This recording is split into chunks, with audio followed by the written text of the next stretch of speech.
The workshop smelled of grease, burnt metal, and the sharp ozone scent that always lingered after someone had been working with plasma cutters. Marcus Chun wiped his hands on an already filthy rag, squinting through his safety goggles at the massive Starship engine component suspended above his workbench. The thing was easily twice his size, a complex maze of crystalline conduits and biomechanical interfaces that defied everything he thought he knew about engineering. 3 months ago, he'd been fixing hover cars and atmospheric shuttles in Neo Singapore. Nothing fancy, just honest work that paid the bills and kept his small garage running. Then, the Galactic Commerce Guild had posted a job listing that seemed too good to be true. Experienced human mechanic needed for emergency repairs on luxury vessels. The pay was astronomical, the benefits included full medical coverage, and, most importantly, it offered him a chance to work with alien technology that most humans would never even see. What they hadn't mentioned was that he'd be the only human on a space station the size of a small moon, surrounded by beings that looked like they'd stepped out of humanity's oldest myths and nightmares. The Zephyrian station hung in the void between star systems, a neutral trading post where dozens of alien species conducted business far from the prying eyes of their respective governments. Marcus had learned to navigate its labyrinthine corridors over the past 2 months, though he still got lost at least once a week. The artificial gravity varied from section to section, adapted to accommodate everything from the massive, slug-like gastropodians to the gossamer-winged ethereals who barely seemed to touch the ground when they moved. His workshop was located in what the station AI cheerfully called the Human Compatibility Zone, though Marcus suspected he was its only resident. The air was the right mixture for his lungs, the gravity felt normal, and the lighting didn't make his eyes water like it did in some of the other sections. It was a small mercy in a place where he often felt like he was living in someone else's dream. The engine component he was working on belonged to a draconian vessel, and it was giving him fits. The biomechanical systems were unlike anything in his experience. Instead of traditional circuits, the engine used what looked like fossilized nerve networks that pulsed with a soft, golden light. The technical manuals he'd been given were written in 17 different languages, none of which were remotely human, and the translation software had a tendency to render crucial instructions as poetic metaphors about the dance of cosmic winds. Marcus set down his tools and stretched his back, feeling the familiar ache that came from hunching over delicate work for hours. Through the viewport that made up one entire wall of his workshop, he could see the massive bulk of the draconian ship docked at one of the station's primary bays. It was beautiful in a way that made his chest tight with something that wasn't quite fear and wasn't quite wonder. The hull was a deep, iridescent blue-black that seemed to shift and move in the starlight, and its design was all flowing curves and graceful sweeps that reminded him of ancient Chinese dragons from Earth's mythology. The ship had limped into the station 4 days ago, its engines barely functional, and its communication systems damaged. The draconian crew had been polite, but distant when they contracted his services, speaking to him through translators and maintaining the kind of formal courtesy that made it clear they considered him a necessary inconvenience. Marcus didn't take it personally. In his experience, most alien species seemed to view humans as enthusiastic but ultimately primitive newcomers to the galactic community. A soft chime from his workbench indicated an incoming message. Marcus tapped the communication panel, and a holographic display materialized in front of him. The message was from Station Command, marked with the highest priority designation. Attention, Human Technician Chun. You are requested to report immediately to Docking Bay 7 for emergency consultation. Transport has been arranged. This is not a drill. Marcus frowned at the message. Docking Bay 7 was on the other side of the station, in a section he'd never been to. The emergency protocols he'd been trained on covered fires, hull breaches, and reactor malfunctions, but they'd never mentioned anything about emergency consultations. Still, when Station Command sent a message with that kind of priority coding, you didn't ask questions. You just went. The transport was a small, automated pod that whisked him through the station's transit tubes at a speed that made his stomach lurch. Through the transparent walls of the tube, he caught glimpses of the station's interior. Vast chambers filled with exotic machinery. Markets where beings he couldn't identify hawked goods that defied description, and gardens where plants from a dozen different worlds grew under carefully controlled atmospheric domes. Docking Bay 7 turned out to be in the VIP section of the station, an area reserved for diplomatic vessels and the ships of particularly wealthy or important individuals. The bay itself was larger than Marcus's entire workshop, with polished metal floors that reflected the overhead lighting like mirrors and walls that curved upward into shadows he couldn't penetrate. The ship dock there was like nothing he'd ever seen before.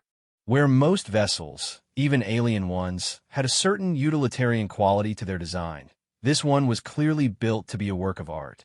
It was smaller than the cargo haulers and commercial ships that made up most of the station's traffic, but every surface was covered in intricate carvings that seemed to move and shift when he wasn't looking directly at them. The hull was a deep crimson shot through with veins of gold, and the entire ship seemed to pulse with a slow, steady rhythm that reminded him uncomfortably of a heartbeat. Standing near the ship's boarding ramp was a group of Draconians unlike any he'd encountered before. The crew members he'd worked with had been impressive enough. Tall, humanoid beings with scales that caught the light like polished metal and eyes that seemed to hold depths of ancient wisdom. But these Draconians were something else entirely. They wore robes of midnight blue trimmed with silver, and their scales seemed to shimmer with an inner light that had nothing to do with the bay's illumination. Their bearing was regal in a way that made Marcus instinctively want to straighten his shoulders and check his appearance. When they turned to look at him as he approached, he felt like he was being evaluated by beings who had been old when Earth's sun was young. "You are the human technician," said the tallest of them, and Marcus was surprised to hear the words in perfect English rather than through a translator. The Draconian's voice was like distant thunder, deep and resonant, and carrying undertones that seemed to vibrate in his bones. "Yes, sir. Marcus Chun. I received a message about an emergency consultation." The Draconian nodded slowly. "I am Lord Commander Thyrsus of the Crimson Fleet. This is my ship, the Eternal Flame. We have a situation that requires your particular expertise." Marcus felt a flutter of nervousness in his stomach. The Crimson Fleet was legendary among spacers, an elite Draconian military unit that answered directly to the Dragon Emperor himself. He'd heard stories about them in the bars and cantinas where human traders gathered, tales of impossible victories and acts of heroism that bordered on the mythical. He couldn't imagine what kind of situation would require the expertise of a small-time mechanic from Neo-Singapore. "What kind of situation?" he asked. Lord Commander Thyrsus exchanged a glance with his companions before responding. "Our ship carries a passenger of the highest importance. She is unwell. Our own healers have done all they can, but her condition continues to deteriorate. We have heard that humans possess certain unique qualities that might prove beneficial." The way he said unique qualities made Marcus wonder exactly what the Draconians had heard about his species. Humans had only been part of the galactic community for about 50 years, and most of what the other species knew about them came from secondhand accounts and wild speculation. "I'm a mechanic, not a doctor," Marcus said carefully. "I fix engines and life support systems. I don't know anything about alien physiology." "Nevertheless," Thyrsus replied, "we would be grateful if you would examine her. Our medical equipment indicates that her bioelectrical systems are failing in a way that our healers cannot comprehend. Perhaps your mechanical expertise might provide a different perspective." Marcus wanted to point out that there was a significant difference between fixing a broken engine and treating a living being, but something in the Draconian's tone made him hesitate. There was a note of desperation underneath the formal politeness, a crack in the regal composure that suggested this wasn't a request so much as a plea. "All right," he said finally. "I'll take a look, but I can't promise anything." Thyrsus's relief was visible, a subtle relaxation of his posture that somehow made him seem more approachable. "That is all we ask. Please follow me." The interior of the Eternal Flame was even more impressive than its exterior.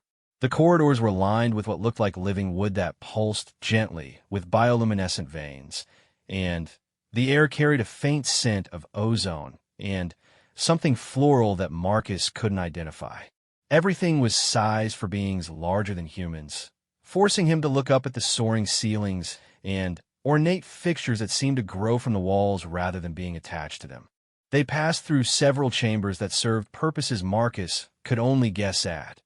One contained a pool of silvery liquid that reflected images of distant stars. Another held rows of crystalline structures that hummed with barely audible harmonies.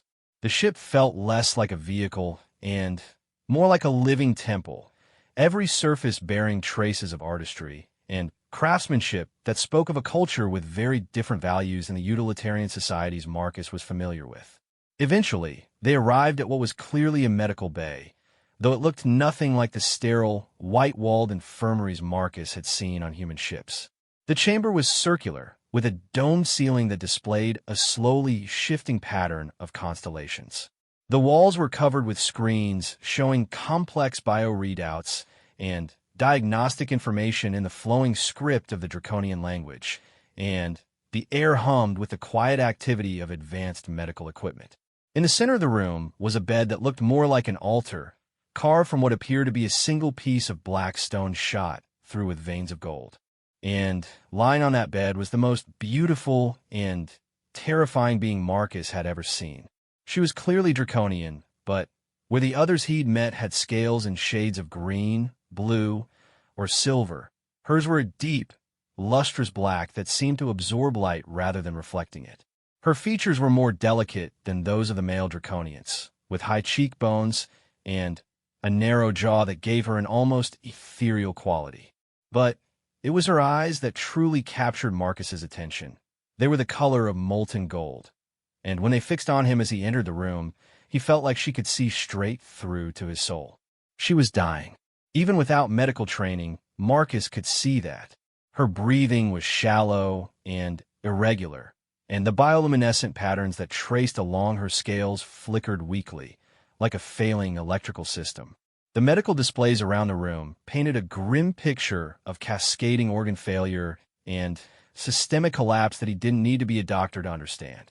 "This is Lady Seraphina," Thyrsis said softly, his voice carrying a reverence that hadn't been present when he spoke to Marcus. "She is precious to us."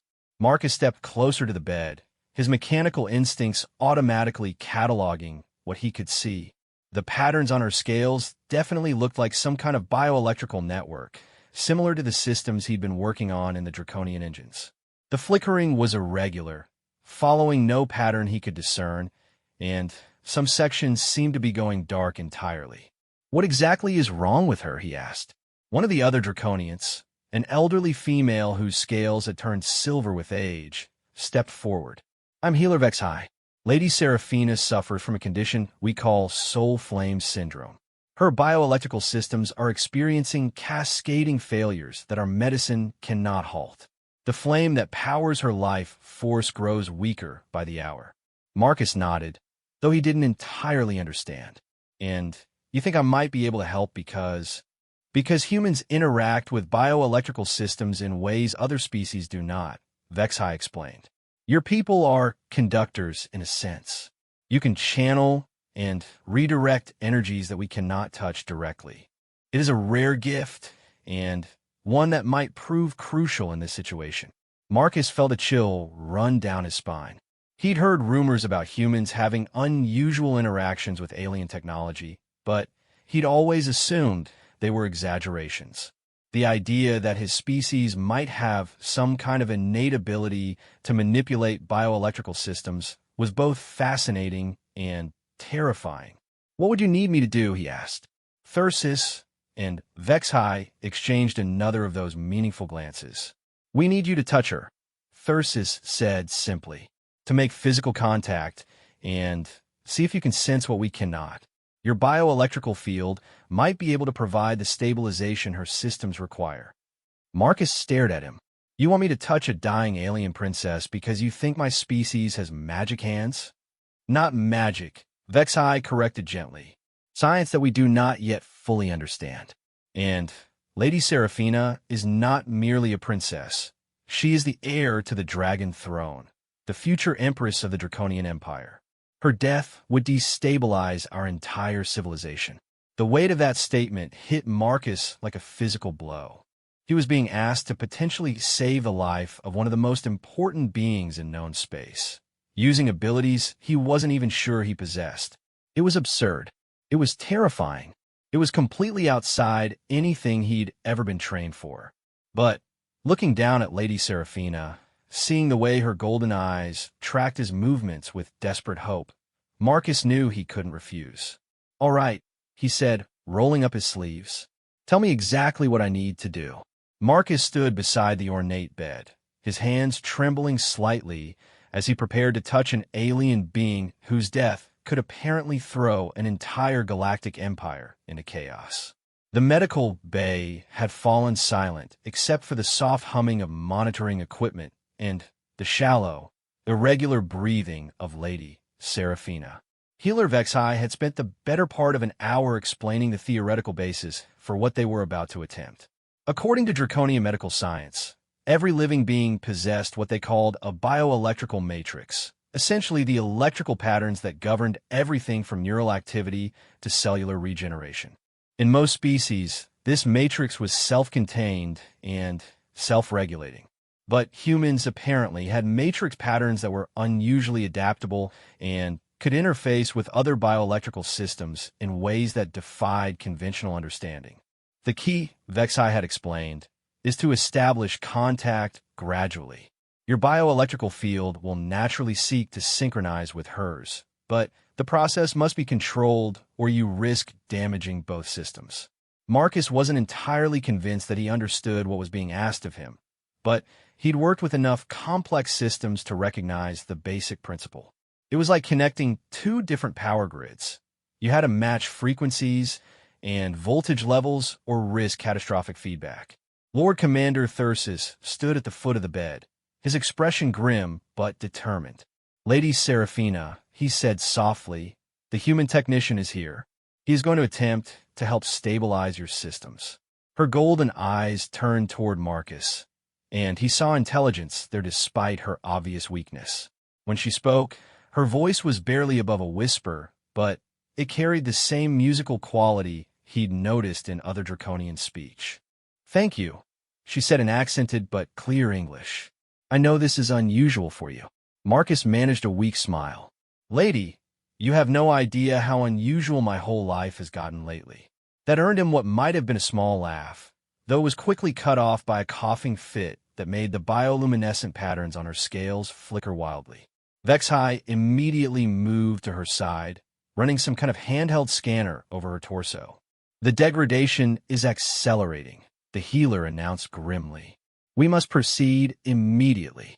Marcus took a deep breath and reached out slowly toward Lady Seraphina's hand. Her scales felt warm beneath his fingers, with a texture like polished stone that somehow managed to be both hard and yielding at the same time. The moment his skin made contact with hers, he felt a jolt that was part electrical shock and part something else entirely, a sudden awareness of energy patterns flowing beneath her skin like rivers of liquid light. It was overwhelming at first. Marcus could sense the chaos in her bioelectrical systems, the way they were firing randomly and failing to maintain the steady patterns that seemed necessary for her survival. It was like looking at a circuit board where half the connections had come loose and the power was arcing wildly between components. But then, gradually, he began to understand what he was feeling.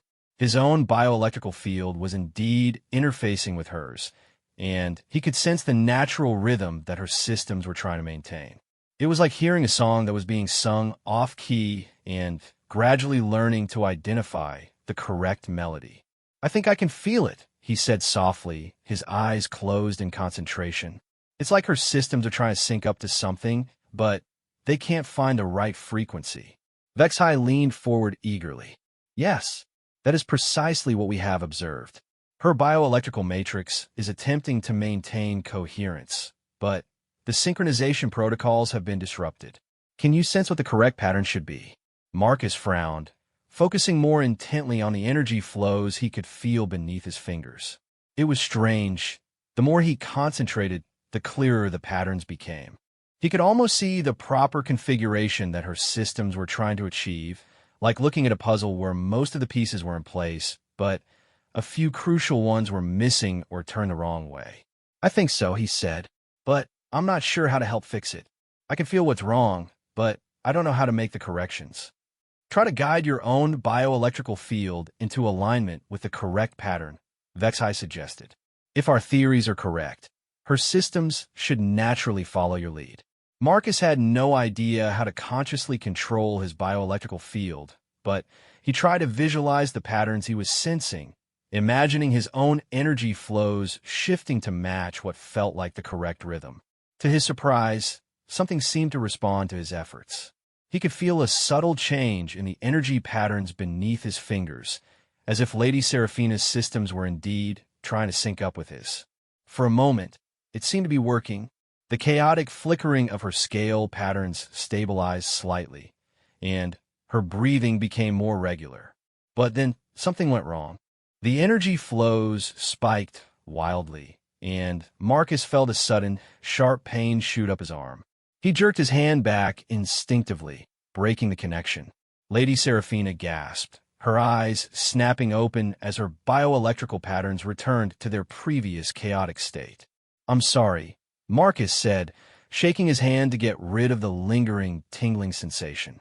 "Something happened. I think I was making it worse." Vexai was studying her scanner readings with a puzzled expression. "Actually, the temporary stabilization was more successful than we anticipated. The problem appears to be that your bioelectrical field is too strong for a gradual synchronization. We need to find a way to modulate the connection." Lord Commander Thyrsis stepped forward. "What do you mean?" "The human's bioelectrical matrix is exceptionally robust," Vexai explained. "When he attempts to synchronize with Lady Seraphina's weakened systems, it's like trying to jumpstart a damaged engine with too much power. The connection is established, but it overwhelms the existing patterns rather than stabilizing them." Marcus felt a sinking sensation in his stomach. "So I can't help her after all?" "Not necessarily," Vexai said thoughtfully. "But we need to find a way to buffer the connection. Perhaps if we use some kind of intermediary system." She trailed off, her attention caught by something on her medical displays. The readings were fluctuating wildly, and several alarms had begun to sound in the soft, melodic tones that Draconians apparently use for warning signals. Lady Seraphina's condition was deteriorating rapidly. The bioluminescent patterns on her scales were dimming visibly, and her breathing had become labored. Whatever window of opportunity they'd had was closing fast. "There's no time for intermediary systems," Thyrsis said grimly. "If you're going to help her, it has to be now." Marcus looked down at Lady Seraphina, seeing the trust in her golden eyes despite her obvious pain. She was dying, and he might be the only person in the galaxy who could save her. The fact that he had no idea what he was doing seemed irrelevant in the face of that reality. "What if I try to make the connection more gradually?" he asked. "Maybe just use one finger instead of my whole hand. Try to establish a smaller interface." "Vexai notet taugufun." It might work. The reduced contact area would limit the power transfer, allowing for a more controlled synchronization. Marcus reached out again, this time extending just his index finger toward Lady Seraphina's hand. When he made contact, the sensation was more manageable, still overwhelming, but not the sudden shock he'd experienced before. He could feel her bioelectrical patterns, could sense the chaos and confusion in her systems, but it was like looking through a smaller window rather than being thrown into the middle of a storm. Slowly, carefully, he began to guide his own energy patterns into alignment with what he sensed was the correct rhythm for her systems. It was delicate work, like trying to tune a musical instrument by ear while someone else played it. Every adjustment he made seemed to ripple through both their bioelectrical fields, creating feedback loops that he had to constantly compensate for. But gradually, miraculously, it began to work. Lady Seraphina's bioelectrical patterns started to stabilize, following the lead of his own energy flows. The chaotic flickering of her scale patterns smoothed into steady, rhythmic pulses, and her breathing became deeper and more regular. The change was visible on the medical displays as well. The wildly fluctuating readings began to settle into more normal ranges, and several of the warning alarms fell silent. Vexai was practically vibrating with excitement as she monitored the improvements. "Incredible," she whispered. "Her cellular regeneration systems are coming back online. Neural activity is stabilizing. This is far beyond what we hoped to achieve." Marcus maintained the connection, focusing all his concentration on keeping the energy patterns aligned. It was exhausting work, requiring a level of mental discipline he'd never had to exercise before. He could feel sweat beading on his forehead, and his arm was beginning to ache from holding it in the same position. But Lady Seraphina was improving. The golden light in her eyes was growing stronger, and the bioluminescent patterns on her scales were brightening visibly. After what felt like hours, but was probably only minutes, she spoke again, her voice noticeably stronger than before. "I can feel it," she said wonderingly. "The chaos is quieting. How are you doing this?" "I have no idea," Marcus admitted, not daring to break his concentration. "I'm just trying to give your system something to sync up to." "It's working," Vexai announced. "All major systems are stabilizing. If we can maintain this connection for another few minutes, her bioelectrical matrix should regain enough coherence to self-regulate." Those few minutes stretched into what felt like an eternity. Marcus could feel his own energy being drawn into the synchronization process, a steady drain that left him feeling increasingly tired. It was like being a living battery, providing power to jumpstart a failing system, and he wasn't sure how much longer he could maintain it. But finally, blessedly, he felt the change. Lady Seraphina's bioelectrical patterns suddenly snapped into full coherence. The chaotic energy flows organizing themselves into the steady, rhythmic patterns that seemed to indicate healthy function. The connection between them became smooth and stable, no longer requiring conscious effort to maintain. "That's it," he said with relief, carefully withdrawing his finger from her hand. "I think she's stable now." The medical displays confirmed his assessment.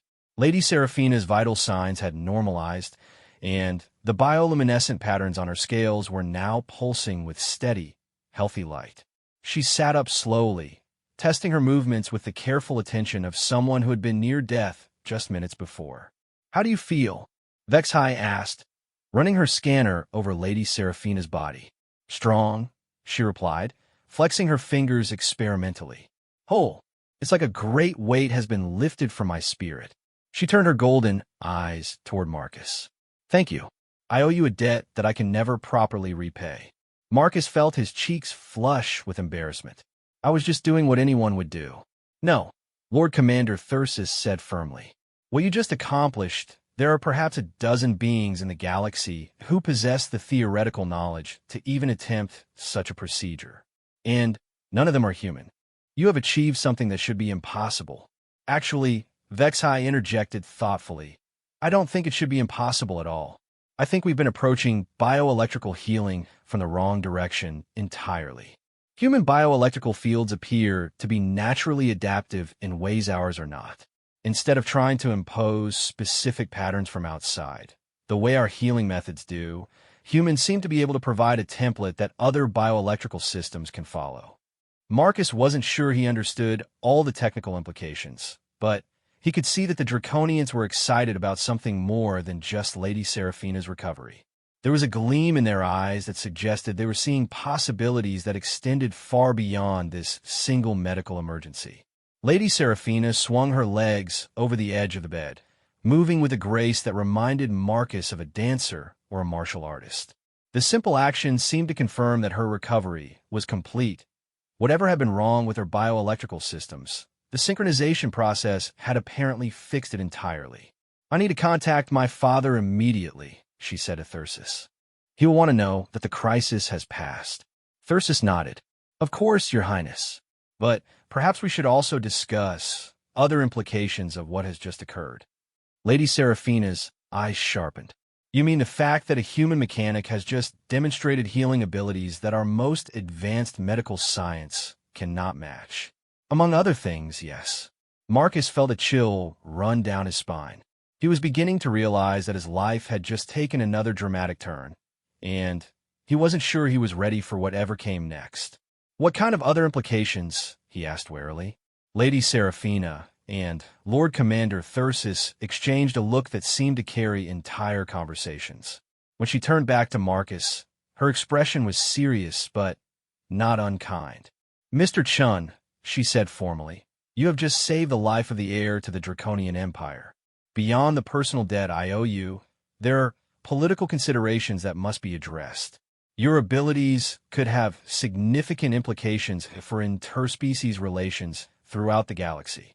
Marcus sat down heavily in a nearby chair, suddenly feeling the full weight of exhaustion from the healing procedure. "I think I need that explained to me in very simple terms." "Of course," Lady Seraphina said gently. "But first, perhaps we should return to the station proper. This conversation will require privacy and time, and I suspect you could use some rest and food." Marcus nodded gratefully. The adrenaline that had carried him through the healing process was wearing off, leaving him feeling drained and slightly shaky. The idea of returning to his familiar workshop suddenly seemed incredibly appealing. But as they prepared to leave the medical bay, he couldn't shake the feeling that his simple life as a mechanic was about to become much more complicated than he'd ever imagined. The VIP quarters that Lady Seraphina had been assigned were unlike anything Marcus had ever seen, even after 2 months on the alien space station. The main chamber was easily the size of his entire workshop, with walls that seemed to be made of some kind of living crystal that pulsed with soft, warm light. The ceiling was transparent, offering an unobstructed view of the stars beyond, and the furniture looked like it had been grown rather than manufactured. Marcus sat in what he hoped was a chair. It was a flowing, organic shape that had somehow molded itself to his body when he sat down, and tried to process everything that had happened in the past few hours. Lady Seraphina was alive and apparently completely recovered from her near-fatal condition. He had somehow managed to heal her using abilities he didn't know he possessed. And now he was having tea with alien royalty while they discussed the galactic political implications of his accidental medical intervention. The tea itself was another surreal element of the situation. It was served in delicate cups that seemed to be carved from single pieces of crystalline material, and the liquid was a deep purple color that shifted to blue when he tilted the cup. It tasted like flowers and starlight, if starlight could have a flavor, and it made him feel more alert and centered than any caffeine he'd ever consumed. Lady Seraphina sat across from him, having changed from the simple medical gown into an elaborate robe of midnight blue that seemed to be woven from threads of captured starlight. She moved with the fluid grace of perfect health, showing no signs of a recent brush with death. Lord Commander Thyrsis stood near the viewport, his attention apparently divided between their conversation and the activity visible on the station's docking platforms. "I should explain," Lady Seraphina began, "exactly why your actions today have implications beyond the immediate medical situation. The condition I was suffering from, soul flame syndrome, is not a natural illness." Marcus set down his teacup carefully. "What do you mean?" "I was poisoned," she said simply. 3 weeks ago, at a diplomatic reception on the neutral world of Kethmoran. Someone introduced a bioelectrical disruptor into my system, designed to slowly degrade my vital functions in a way that would appear to be a rare but natural illness. The casual way she said it made Marcus's stomach lurch. "Someone tried to assassinate you?" "Someone succeeded in assassinating me," she corrected gently. "Or rather, they would have, if not for your intervention. The disruptor was specifically designed to be untreatable by draconian medical science. Our healers could slow the progression of the syndrome, but they couldn't stop it or reverse the damage." Thyrsis turned from the viewport, his expression grim. The assassination attempt was timed to coincide with the upcoming succession council. Lady Seraphina is scheduled to formally accept her position as heir to the Dragon Throne in 6 weeks. Her death would have thrown the entire process into chaos. Marcus felt like he was swimming in water that was getting deeper by the minute. The Dragon Throne? The supreme ruler of the Draconian Empire. Lady Seraphina explained. My father, Emperor Vexthalon, has ruled for over 3 centuries, but recent events have convinced him that it's time to formally designate a successor. I am his eldest child and the heir apparent, but the succession must be confirmed by the Council of Noble Houses. And someone doesn't want that to happen, Marcus said, beginning to understand the scope of what he'd stumbled into. Someone's most likely, Thyrsis said darkly. There are factions within the Empire who oppose Lady Seraphina's succession for various reasons. Some believe that the Empire should be ruled by a military council rather than a hereditary monarchy. Others support her younger brother's claim to the throne. And then there are the external forces who would benefit from a weakened or divided Draconian Empire. Lady Seraphina sipped her tea thoughtfully. What makes this particularly complex is that the bioelectrical disruptor used in the assassination attempt is not of Draconian origin. Our analysis suggests it was created using technology from at least 3 different species, indicating a sophisticated conspiracy with access to resources far beyond what any single faction could command. Marcus set down his cup and rubbed his temples, feeling the beginnings of a headache that had nothing to do with the alien tea. So let me see if I understand this correctly. You were poisoned by unknown conspirators who wanted to prevent your succession to the throne of a galactic empire. Your own medical science couldn't save you. But somehow I was able to fix the damage using abilities that nobody fully understands. That's correct, Lady Seraphina confirmed. And now you want to discuss the political implications of this? Now we need to, she corrected gently. Because the fact that a human was able to succeed where Draconian healers failed will not go unnoticed by the various factions involved in this conspiracy. Your intervention has not only saved my life, it has revealed capabilities that could change the balance of power in this region of the galaxy.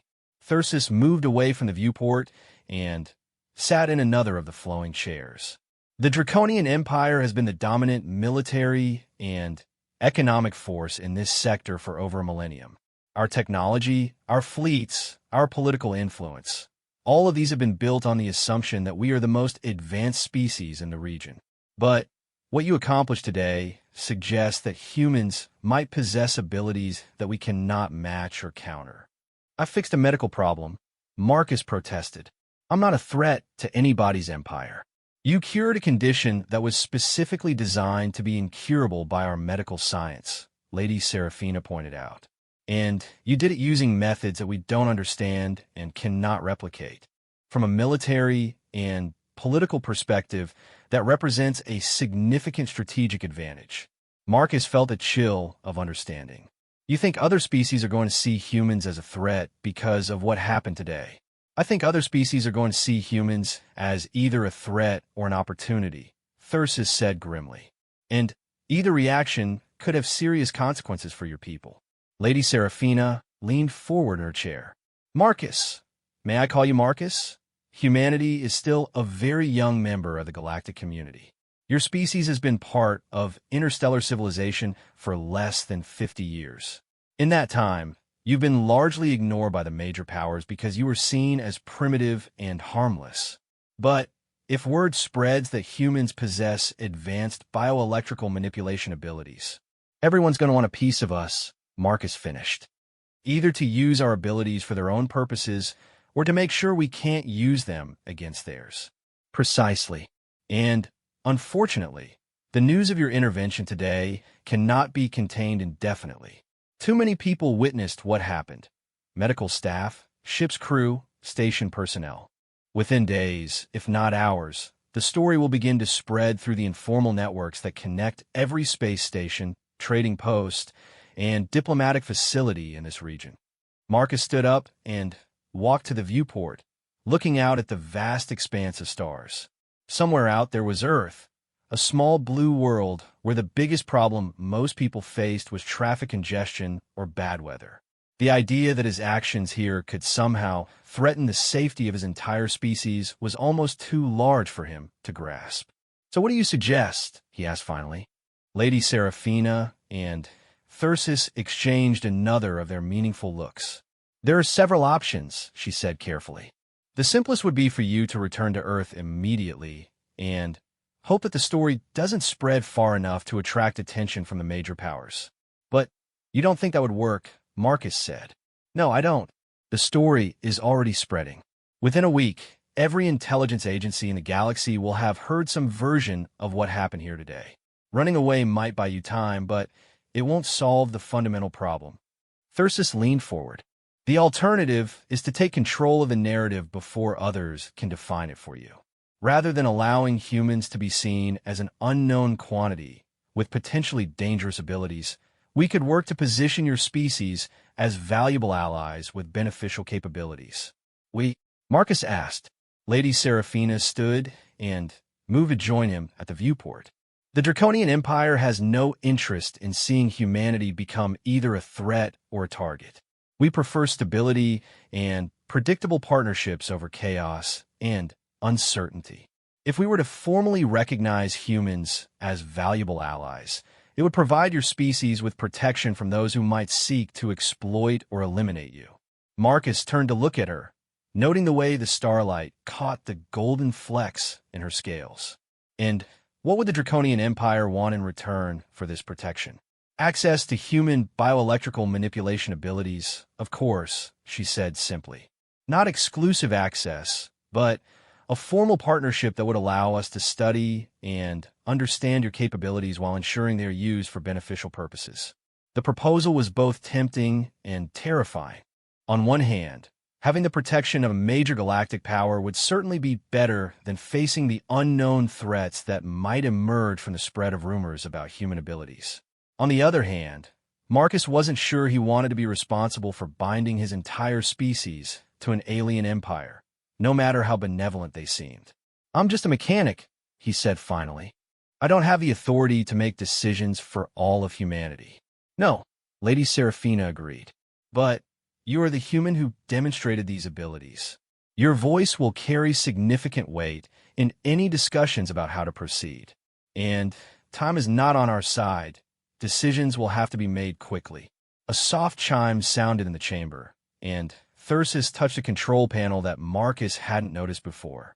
A holographic display materialized in the air, showing the face of another Draconian with scales of deep green and eyes like polished emeralds.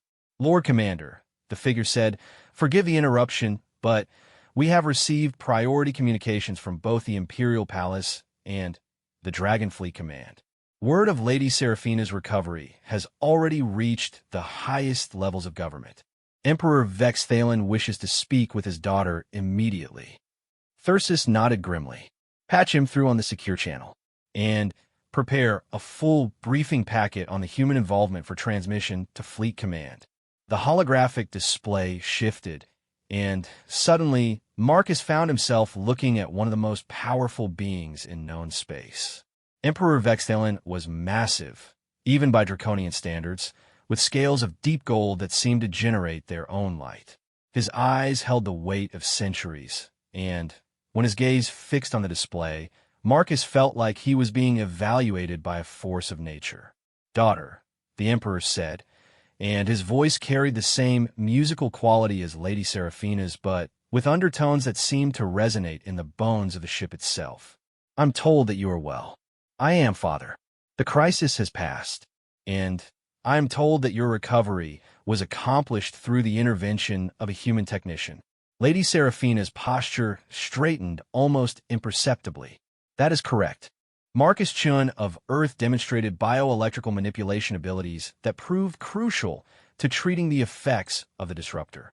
The Emperor's gaze shifted, and Marcus realized with a start that those ancient eyes were now focused directly on him. He felt like an insect under a microscope. Mr. Chun, the Emperor said formally, the Draconian Empire owes you a debt that can never be fully repaid. You have saved the life of my daughter and heir, and in doing so, you have prevented what could have been a catastrophic succession crisis. We are in your debt. Marcus swallowed hard.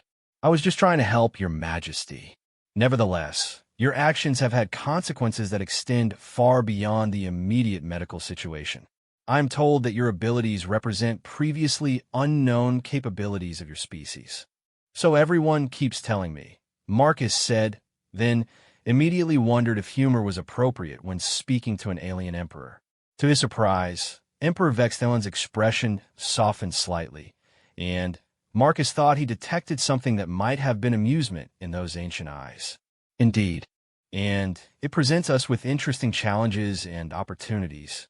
Mr. Chun, I would like to extend an invitation for you to visit the Imperial Palace on Draconis Prime.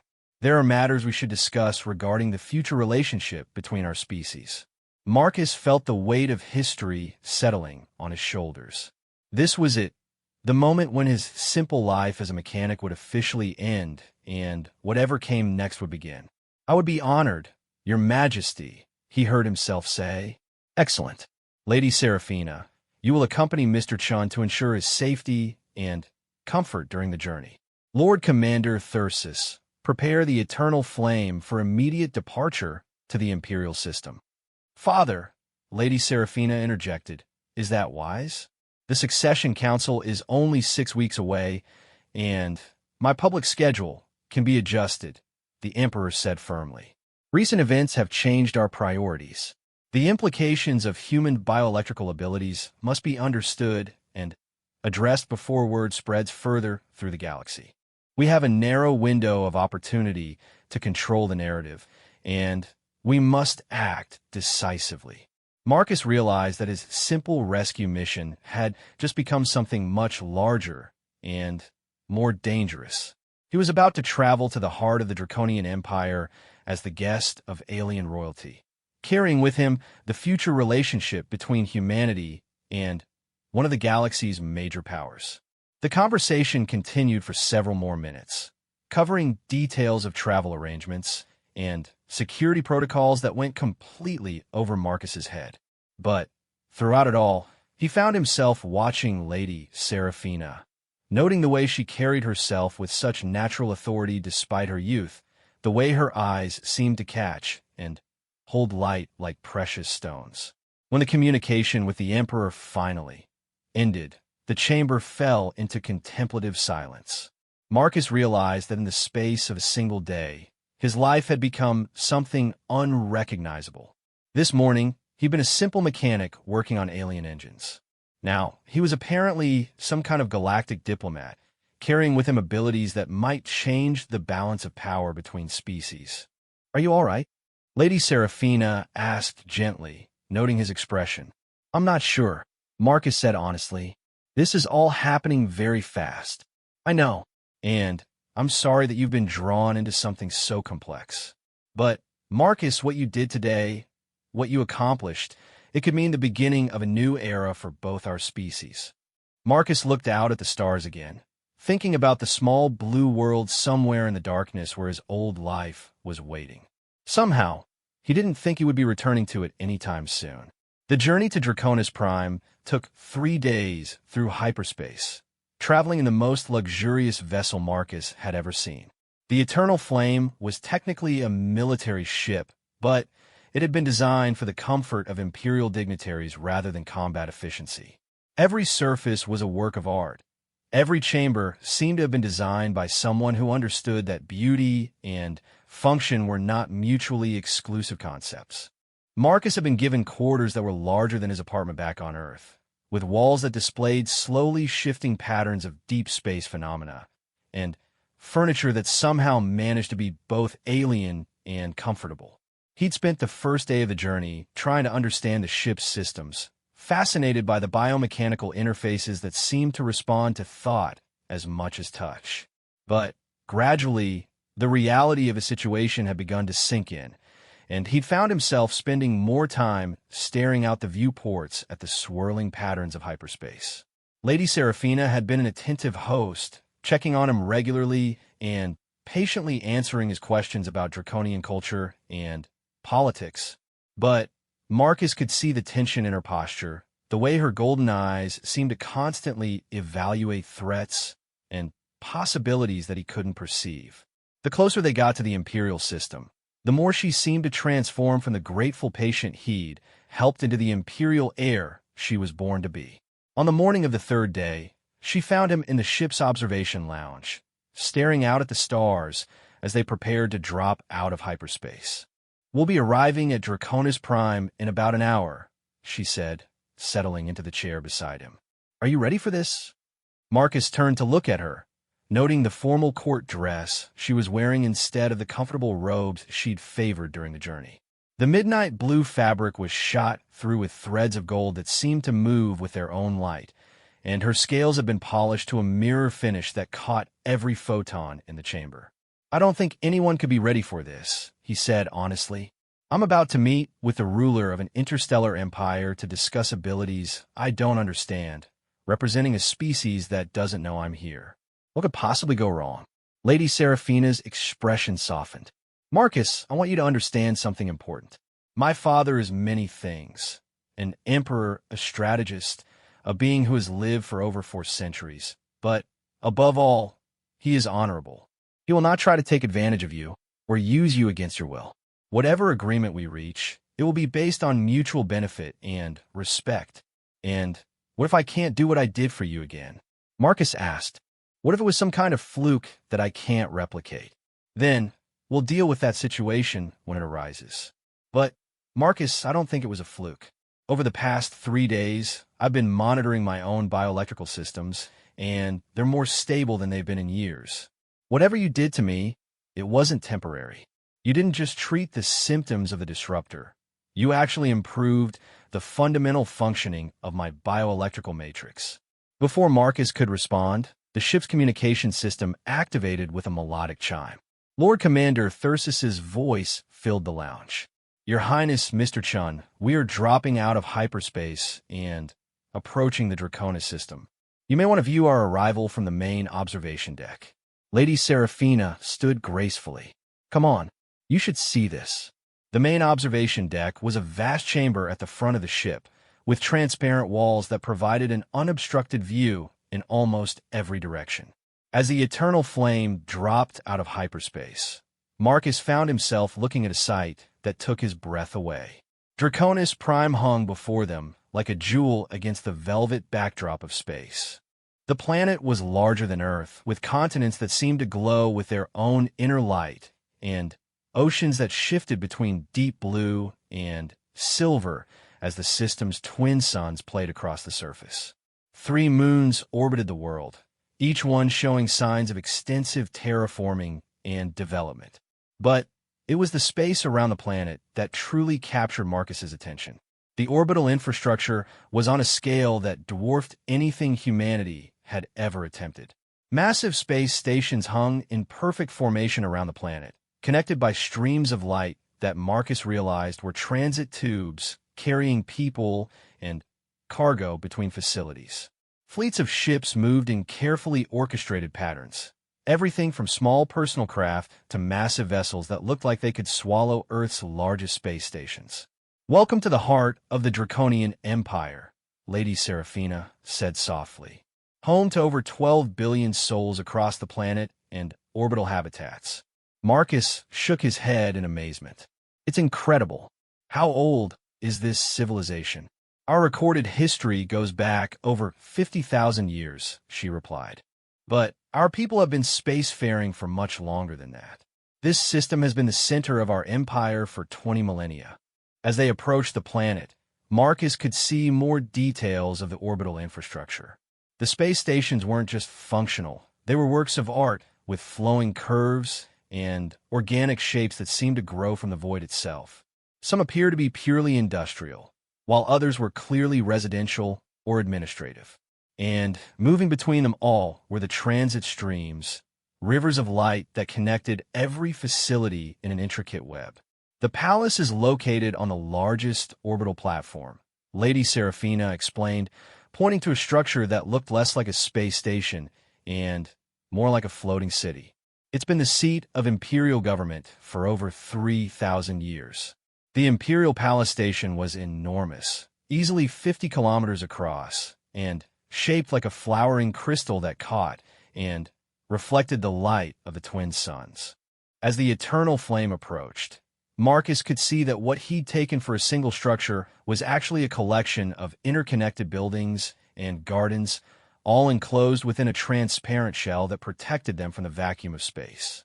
It's beautiful, he said, and meant it. It's home. Lady Seraphina replied simply. The docking procedure was unlike anything Marcus had experienced. Instead of the mechanical clamps and airlocks he was familiar with, the eternal flame was guided into what appeared to be a living embrace of biomechanical tendrils that gently drew the ship into an enclosed bay. The entire process was smooth and silent, more like being welcomed than simply docked. As they disembarked, Marcus found himself in a reception area that looked more like a garden than a space station interior. The walls were covered with living plants that seemed to glow with their own bioluminescence, and the air carried the scent of flowers he couldn't identify. The artificial gravity was perfectly calibrated, and the lighting had a warm, golden quality that made everything seem touched with sunset. Waiting for them was a reception committee that made Marcus feel underdressed despite the formal clothing that Lady Seraphina had provided for him. The Draconians were all in court dress, elaborate robes, and ceremonial armor that seemed to be made from materials that shifted and flowed like liquid metal. Their scales caught the light in ways that created patterns of moving color across their bodies, and their bearing was regal in a way that spoke of centuries of imperial tradition. At the head of the group was a Draconian who could only be Emperor Vexthalen himself. He was even more imposing in person than he had been in the holographic communication, a being whose presence seemed to fill the entire chamber. His golden scales held depths that suggested ages beyond human comprehension, and when his gaze fixed on Marcus, it was like being evaluated by living history. Mr. Chun, the Emperor said, his voice carrying the same resonant quality Marcus remembered, but somehow even more profound in person. Welcome to Draconis Prime. We are honored by your presence.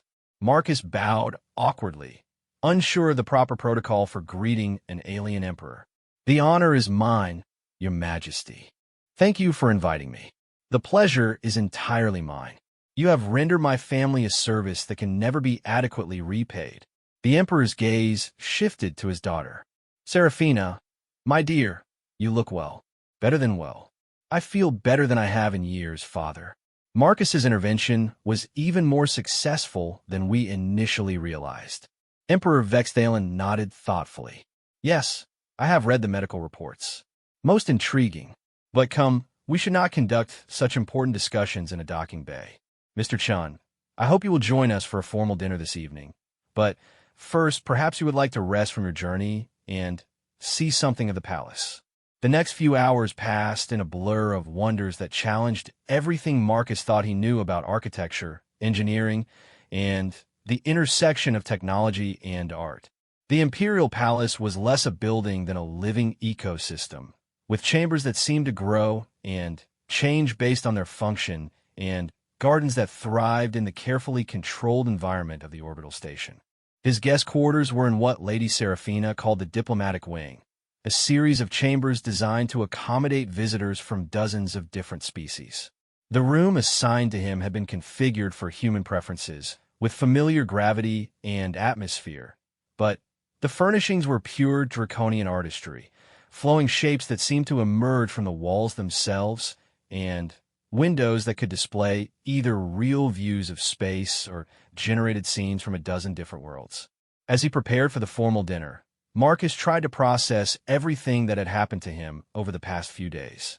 Less than a week ago, he'd been a simple mechanic working on alien engines. Now he was the guest of an interstellar empire, about to participate in discussions that could affect the future relationship between humanity and one of the galaxy's major powers. The formal dining chamber was a masterpiece of architectural design that seemed to defy physics. The ceiling was transparent, offering an unobstructed view of the star field above, while the walls curved away into shadows that suggested the space was far larger than it appeared. The dining table itself seemed to be carved from a single piece of crystalline material that held depths of captured light, and the chairs were living sculptures that molded themselves to their occupants. Besides Emperor Vexthalen and Lady Seraphina, the dinner party included several other Draconians who were introduced to Marcus with titles that suggested they held positions of significant authority within the Imperial government. There was Admiral Zarketh of the Imperial Fleet, whose scales were the deep blue-black of interstellar space, and whose bearing suggested someone accustomed to command. Minister Velterra of Imperial Science had scales of silver white that seemed to hold all the colors of the spectrum, and her eyes held the sharp intelligence of someone who had spent centuries unraveling the mysteries of the universe. The meal itself was an experience unlike any Marcus had ever encountered. The food was served in courses that seemed designed as much for aesthetic impact as nutritional value, each dish a work of art that challenged preconceptions about what cuisine could be. Some items were familiar enough, proteins and vegetables that his body recognized even if his mind couldn't identify them. Others were completely alien, substances that seemed to change flavor and texture as he ate them. The conversation during the early courses was light, focusing on Marcus's impressions of the palace and his experiences during the journey from the trading station. But as the evening progressed, it gradually turned to more serious topics. Mr. Chun, Admiral Zarkath said as they began what Marcus hoped was the final course.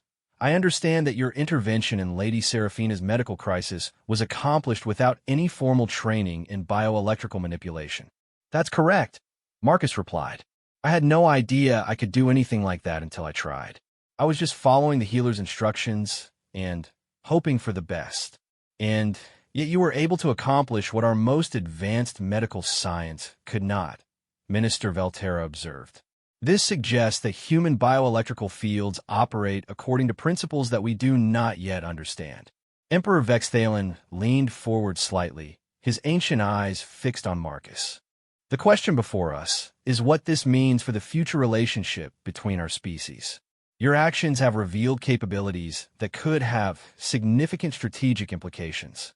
Marcus set down his utensils, feeling the weight of the moment settling around him. Your Majesty, I understand that you're concerned about the potential military applications of human abilities. But I want you to understand something. I'm not a soldier or a diplomat. I'm just a mechanic who happened to be in the right place at the right time. I can't speak for my entire species, and I don't know if what I did can be taught or replicated. Nevertheless, the Emperor said gently, you are here, and you have demonstrated these abilities. The galaxy will react to that reality regardless of your personal preferences or limitations. Lady Seraphina spoke for the first time during the serious portion of the conversation. Marcus, we're not asking you to become a weapon or a tool of imperial policy, but we are asking you to help us understand what happened and what it might mean for both our peoples. Marcus looked around the table, seeing the expectant faces of some of the most powerful beings in known space. The weight of their attention was almost physical, and he realized that his next words could shape the future relationship between humanity and the Draconian Empire.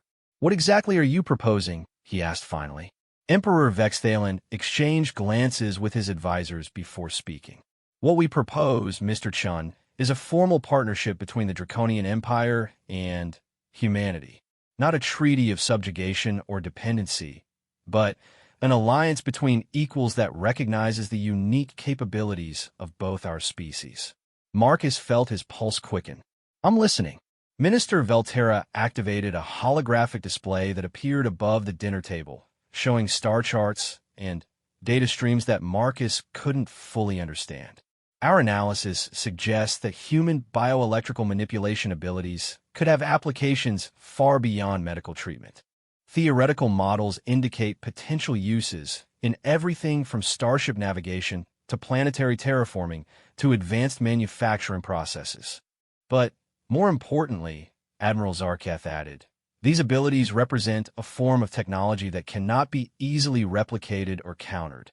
In the hand of a hostile species, they could pose a significant threat to galactic stability. Marcus looked around the table, beginning to understand the scope of what they were discussing. You're worried that someone else might try to weaponize human abilities.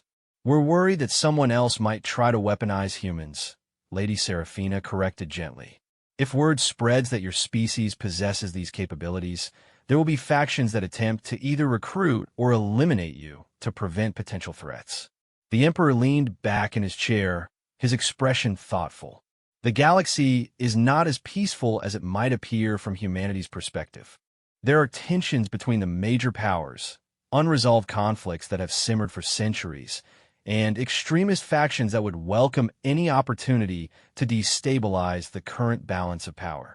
Minister Velterra manipulated the holographic display, showing what appeared to be intelligence reports and threat assessments.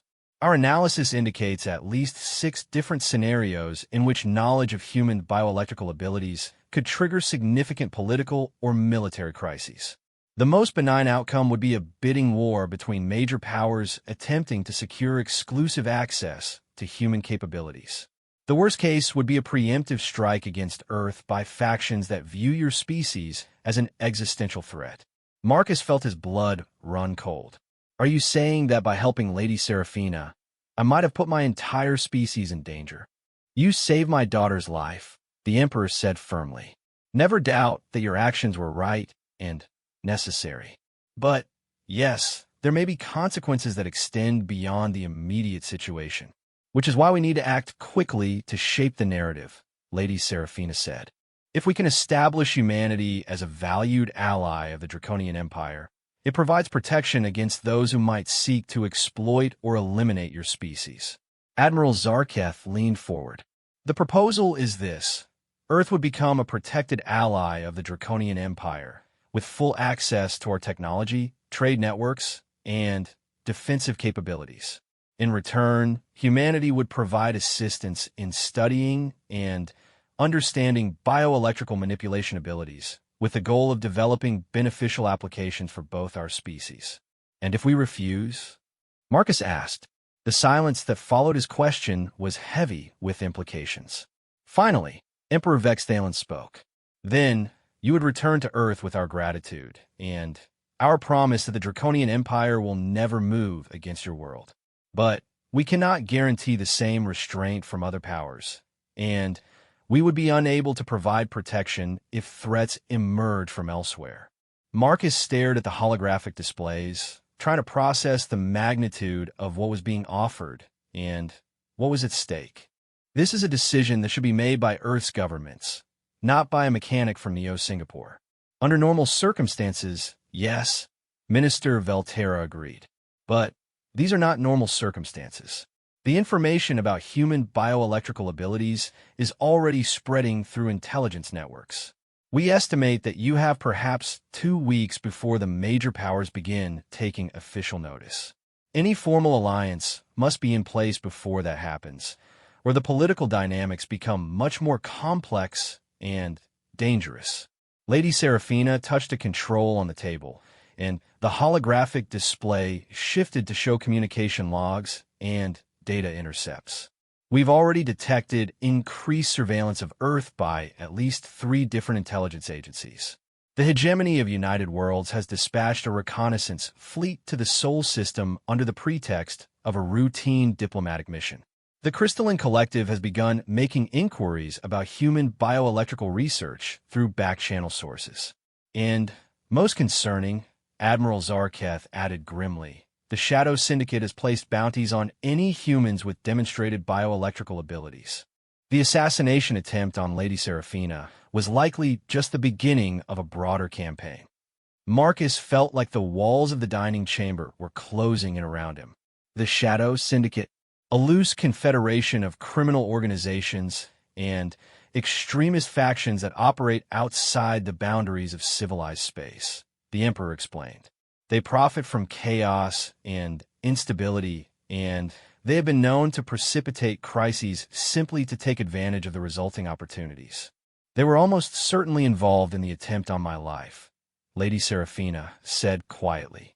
The bioelectrical disruptor that was used against me required resources and expertise from multiple species. Only an organization like the Syndicate would have access to such capabilities. Marcus pushed back from the table, feeling the need for space to think. The view through the transparent ceiling showed the vast expanse of space, with the lights of orbital stations and passing ships creating a tapestry of civilization among the stars. Somewhere out there was Earth, blissfully unaware that one of its citizens had just stumbled into a situation that could determine the fate of the entire species. I need to contact Earth, he said finally. Whatever decision is made, the people who will be affected by it deserve to have a voice in the process. Emperor Vexthalen nodded approvingly. Of course, we have prepared a comprehensive briefing package that can be transmitted to Earth's leadership through diplomatic channels. But, Marcus, you should understand that time is not on our side. Every day that passes increases the risk that this situation will spiral beyond our ability to control. Minister Velterra manipulated the holographic display again, showing timeline projections and risk assessments. Our models suggest that we have a maximum of 10 days before the political situation becomes untenable. After that point, the revelation of human bioelectrical abilities will likely trigger responses that we cannot predict or control. Marcus walked to one of the chamber's windows, looking out at the incredible vista of draconian civilization. The orbital stations and transit streams represented the achievement of a species that had been building and growing for millennia, creating something that was both beautiful and functional on a scale that humanity had barely begun to imagine. "There's something I don't understand," he said without turning around. "Why is the Draconian Empire willing to take this risk? Why not just let the political situation develop naturally and see what happens?" The silence behind him stretched for several seconds before Lady Seraphina spoke. "Because we believe that humanity represents something unique in the galaxy. Your species has achieved interstellar capability in an incredibly short time, and you've done it without losing the curiosity and adaptability that characterize young civilizations. Most species become increasingly rigid and conservative as they mature, but humans seem to retain a flexibility of thought that is rare among spacefaring peoples. And because the Emperor added quietly, my daughter is alive today because of human intervention. The Draconian Empire does not forget its debts." Marcus turned back to face the table, seeing something in their expressions that hadn't been there before. These weren't just political calculations or strategic maneuvers. There was genuine respect and appreciation in their faces. "If humanity agrees to this alliance," he said slowly, "what exactly would it mean in practical terms?" Admiral Zarketh activated a new section of the holographic display, showing what appeared to be organizational charts and operational procedures. Joint research facilities would be established on Earth, and selected draconian worlds, staffed with scientists from both species working to understand bioelectrical manipulation principles. Human volunteers would participate in controlled studies to map the extent and limitations of these abilities. Earth would receive immediate access to draconian medical technology, manufacturing techniques, and transportation systems, Minister Velterra added. "We estimate that this would accelerate human technological development by approximately 2 centuries. And Earth would be protected by the Draconian fleet," Lady Seraphina concluded. "Any hostile action against your world would be considered an act of war against the Empire." Marcus felt the weight of decision settling on his shoulders. In the space of a few days, he had gone from being a simple mechanic to being the focal point of negotiations that could reshape humanity's place in the galaxy. It was a responsibility he had never asked for and wasn't sure he was qualified to handle. But as he looked at Lady Seraphina, seeing the gratitude and hope in her golden eyes, he realized that the choice had already been made. Not by governments or diplomats or military leaders, but by a moment of human compassion when he had reached out to help a dying being without thought for the consequences. "I'll need to speak with Earth's leadership immediately," he said finally. "And I'll need your help in explaining the situation in terms they'll understand." Emperor Vexthalen smiled, the first truly warm expression Marcus had seen from him. "Of course, we will provide you with all the resources you need to make your case. But, Marcus, I want you to understand something. Regardless of what Earth decides, you will always have a place here if you choose it. You saved my daughter's life, and that makes you family in the eyes of the Draconian people." The formal dinner concluded with arrangements for immediate communication with Earth's major governments, and the preparation of detailed briefing materials that would help human leaders understand both the opportunities and the threats they faced. But as Marcus was escorted back to his quarters, he found himself walking beside Lady Seraphina through corridors that seemed to glow with their own inner light. "Are you worried?" she asked as they reached his door. Marcus considered the question. Terrified might be a better word. "This morning, I was a mechanic. Tonight, I'm apparently some kind of galactic diplomat trying to negotiate humanity's future." "You're still a mechanic," she said gently.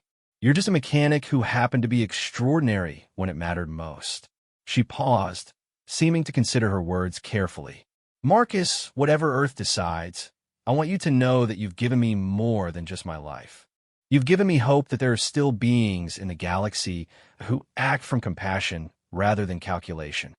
Before he could respond, she had turned and walked away, leaving Marcus alone with his thoughts and the incredible view of space visible through his quarters windows.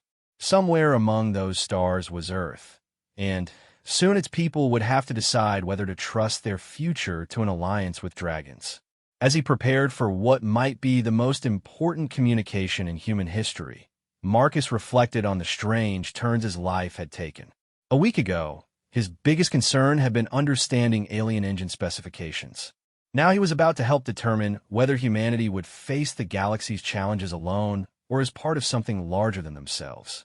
The irony wasn't lost on him that it had all started with a simple act of kindness, reaching out to touch a dying being and trying to help. Sometimes, he realized, the most profound changes in the universe began with the smallest gestures of compassion. Outside his window, the lights of draconian civilization continued their eternal dance among the stars, and Marcus began to compose the message that would change everything.